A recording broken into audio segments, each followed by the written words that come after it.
mu ntumbero yo gusanga abakozi ku kivi no kumenya ingorane zoba zirangwa mu gisata c'ubushikiranganje bujeje kubungabunga amagara y'abantu no kurwanya sida, haratunganywa amanama ahuriramwo abarongoye inzego zitandukanye za leta. Umushikiranganje ajeje kubungabunga amagara y'abantu no kurwanya sida yagendeye intara y'ubuvuzi ya Rumonge kwigenezo ya 16 Myandagaro 2022.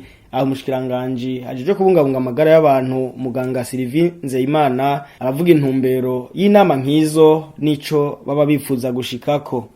Uno musi twazinda tugendera intara ya Rumonge mu rukurikirane rw'ingendo tumaze iminsi tugira mu ntara zose zigize igihugu cyacu cy'u Burundi.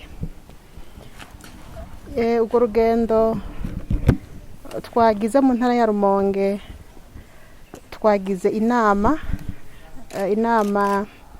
yarimwo abaserukira ubuzi butandukanye, haba mu bushikiranganje bw'amagara y'abantu, haba abajejwe intwaro canke abaserukira ibindi bisata bitandukanye by'ubuzima bw'igihugu mu ntara ya Rumonge. Twaganiriye ibijanye n'ingene mu gisata c'amagara y'abantu vyifashe muri iyo ntara. Turavugana ibijanye n'ingene mu bisata bitandukanye by'ubuzima bw'igihugu mu ntara ya Rumonge bakorana kugira ngo amagara y'abantu mu ntara ya Rumonge abandanye agenda neza. Muri rusangi twasanze byifashe neza. Abakozi b'umushikiranganje bw'amagara y'abantu n'abandi bo mu bindi bisata cyane cyane mu ntwaro ariko n'ahandi twasanze bakorana neza. Ibibazo biba bihari bibangamiye amagara y'abantu barafashanya kugira ngo babitorere umuti kandi bagahanahana inkuru. Inyuma yo guhanahana ivyiyumviro, inyuma y'ibibazo n'ibindi, ibibazo nyamukuru vyibonekeza mu gisata c'amagara y'abantu mu ntara y'ubuvuzi ya Rumonge nibihe, ibigiye gukorwa kugira ngo two tunenge dukosogwe nibihe, n'ubunyene inyishu ni y'umushikiranganje muganga Sylvie Nzeyimana. Nta ngorane nyinshi zidasanzwe twasanze zihari mu ntara ya Rumonge. Ingorane twahasanze ni ingorane zisangiwe n'abandi bose twasanze no mu zindi ntara. Ni kibazo c'abakozi badakwiye n'ibikoresho bidakwiye, ibikoresho vyo kwa muganga canke n'ibikoresho vyo kwiyunguruza. Ico kibazo twababwiye ko dusanzwe tukizi kandi ko leta y'u Burundi ibicishije mu bushikiranganje bw'amagara y'abantu igerageza gusabikanya abakozi bake ishobora kuronka ikabasabikaniriza igihugu cose. Nabo nyene twabemereye rero yuko aho bishoboka tuzogerageza tugashobora kubarungikira abakozi, ariko nabo nyene turababwira yuko mu bitaro mu mavuriro boza baragerageza kwiyungunganya kugira ngo nabo nyene barondera abakozi bihembera mu buryo bwabo.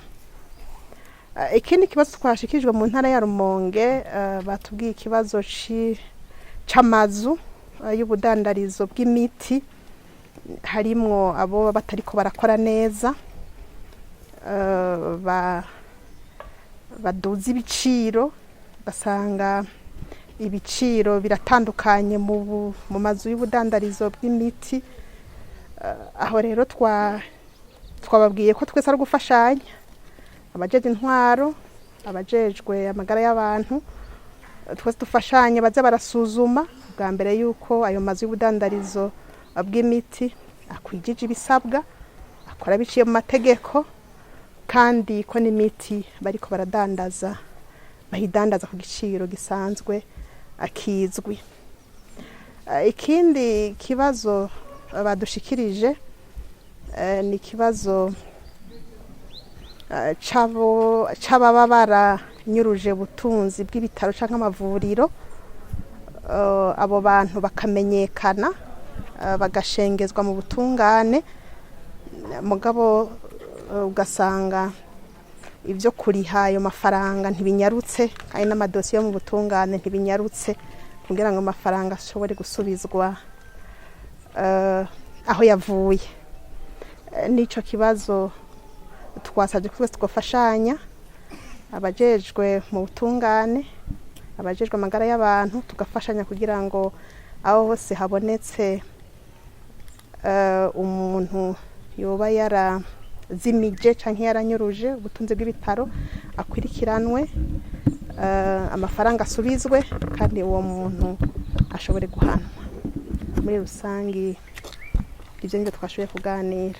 Inyuma y'iyo nama yabereye ku mugwa mukuru w'intara ya Rumonge, umushikiranganje Sylvie Nzeyimana akaba yaboneyeho akaryo kugendera ibitaro vy'akarorero vyubatswe ku mutumba wa Kigutu ni muri komine Vyanda intara ya Bururi. Aha naha umushikiranganje aravuga icatumye yishikira kuri ivyo bitaro. Twaciye tuza hano muri kino kigo c'Ikigutu, twari tuje kuraba ibihakorerwa, twahora tuvyumva tukavyumva mu bimenyesha makuru, ariko jewe sinari bwigere ndahashika. Nari naje rero kuraba ibikorwa bisanzwe bihakorerwa kuko biravugwa kandi ibikorwa vyiza. Twashimye ingene hano muri kino kigo Village Health Works batunganije ibikorwa mu bijanye n'amagara y'abantu. Twabonye ko bakora vyinshi, twabashimiye. Mbere baratwereka yuko banavuye kure, batweretse iyo bavuye. Turabona yuko ryabaye ishaka rikomeye cyane. Ni ikigo ciyumviriwe ubwa mbere n'umurundi aba mu mahanga, araza ariyumvira, arakorana n'abenegihugu bari muri kano karere, bahereye kure, baratunganya, baratangura kubaka akazu gatonyi. Uko imyaka igenda ihera bagenda bongereza, mbere ubuho rero twasanze bariko barubaka ibitaro bikomeye cyane. Mbere mbona abana bihejeje bari mu kuvyinjira, ibitaro bikomeye cyane, binini cyane, bizoshobora kwakira abantu benshi cyane. Twashimye rero kandi twabateye intege babandanye batunganiriza abenegihugu. Twabishimye gose kuko ibi ni bikorwa vyiza byo gusahiriza na leta y'u Burundi mu mugambi wayo isanzwe ifise wo gutunganiriza abenegihugu kubijanye n'amagara y'abantu. Watanguje iciyumviro cyo kubaka ivyo bitaro Village Health Works biri ku mutumba wa Kigutu, akavuga ko naho batanguye bigoranye uyu munsi bageze ku ntambwe bishimira. Umushikiranganje w'ukubungabunga amagara y'abantu no kurwanya sida, muganga Sylvie Nzeyimana ahamagarira abandi barundi bari mu mahanga gufatira akarorero kuri uwo yashoboye gufasha abenegihugu mu kubegereza ibitaro.